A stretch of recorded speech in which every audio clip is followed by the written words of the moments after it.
Book 2, Preface. Men do always, but not always with reason, commend the past and condemn the present, and are so much the partisans of what has been, as not merely to cry up those times which are known to them only from the records left by historians, but also, when they grow old, to extol the days in which they remember their youth to have been spent. And although this preference of theirs be in most instances a mistaken one, I can see that there are many causes to account for it, chief of which I take to be that in respect of things long gone by, we perceive not the whole truth, those circumstances that would detract from the credit of the past being for the most part hidden from us, while all that gives it luster is magnified and embellished. For the generality of writers render this tribute to the good fortune of conquerors, that to make their achievements seem more splendid, they not merely exaggerate the great things they have done, but also lend such a color to the actions of their enemies, that any one born afterwards, whether in the conquering or in the conquered country, has cause to marvel at these men and these times,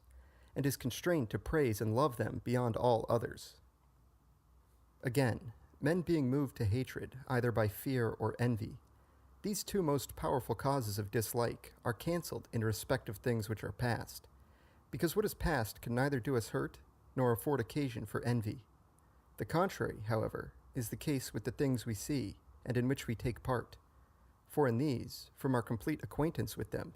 no part of them being hidden from us, we recognize, along with much that is good, much that displeases us, and so are forced to pronounce them far inferior to the old, although in truth they deserve far greater praise and admiration. I speak not, here, of what relates to the arts, which have such distinction inherent in them that time can give or take from them but little of the glory which they merit of themselves. I speak of the lives and manners of men, touching which the grounds for judging are not so clear. I repeat, then, that it is true that this habit of blaming and praising obtains, but not always true that it is wrongly applied, for sometimes it will happen that this judgment is just, because, as human affairs are in constant movement, it must be that they either rise or fall. Wherefore, we may see a city or province furnished with free institutions by some great and wise founder, flourish for a while through his merits, and advance steadily on the path of improvement. Anyone born therein at that time would be in the wrong to praise the past more than the present, and his error would be occasioned by the causes already noticed. But anyone born afterwards in that city or province, when the time has come for it to fall away from its former felicity, would not be mistaken in praising the past. When I consider how this happens, I am persuaded that the world, remaining continually the same,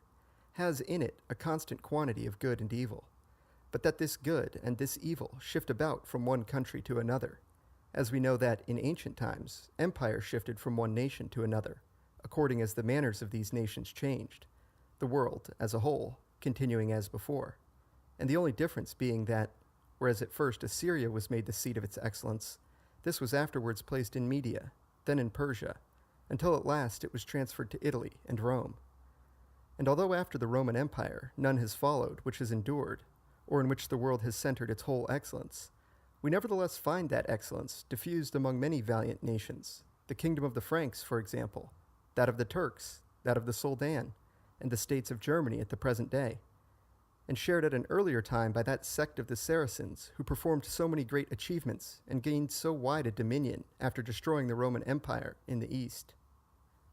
In all these countries, therefore, after the decline of the Roman power, and among all these races, there existed, and in some part of them there yet exists, that excellence which alone is to be desired and justly to be praised. Wherefore, if any man being born in one of these countries should exalt past times over present, he might be mistaken. But any who, living at the present day in Italy or Greece, has not in Italy become an ultramontane, or in Greece a Turk,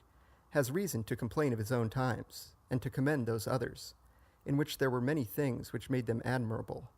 whereas now, no regard being had to religion, to laws, or to arms, but all being tarnished with every sort of shame, there is nothing to redeem the age from the last extremity of wretchedness, ignominy, and disgrace.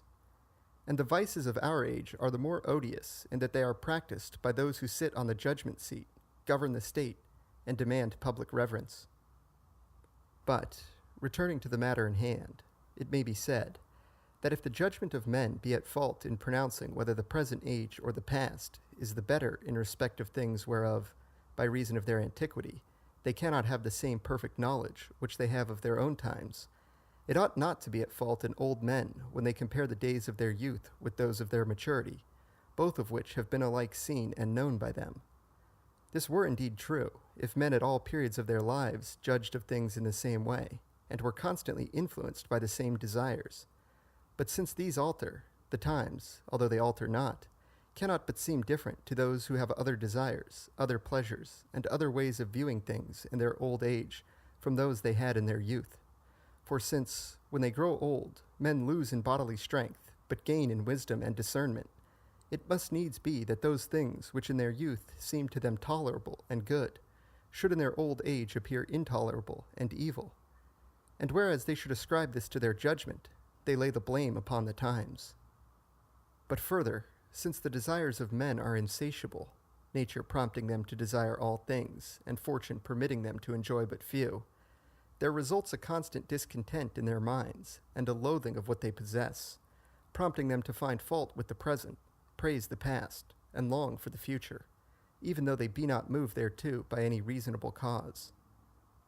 I know not, therefore, whether I may not deserve to be reckoned in the number of those who thus deceive themselves, if, in these discourses of mine, I render excessive praise to the ancient times of the Romans, while I censure our own. And indeed were not the excellence which then prevailed, and the corruption which prevails now, clearer than the sun, I should proceed more guardedly in what I have to say, from fear lest, in accusing others, I should myself fall into this self-deception.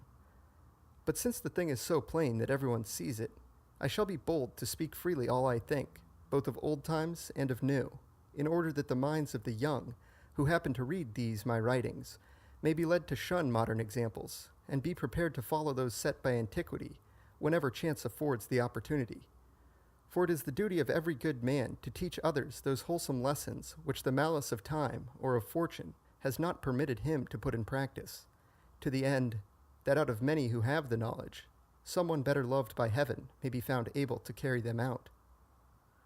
Having spoken, then, in the foregoing book of the various methods followed by the Romans in regulating the domestic affairs of their city, in this I shall speak of what was done by them to spread their empire.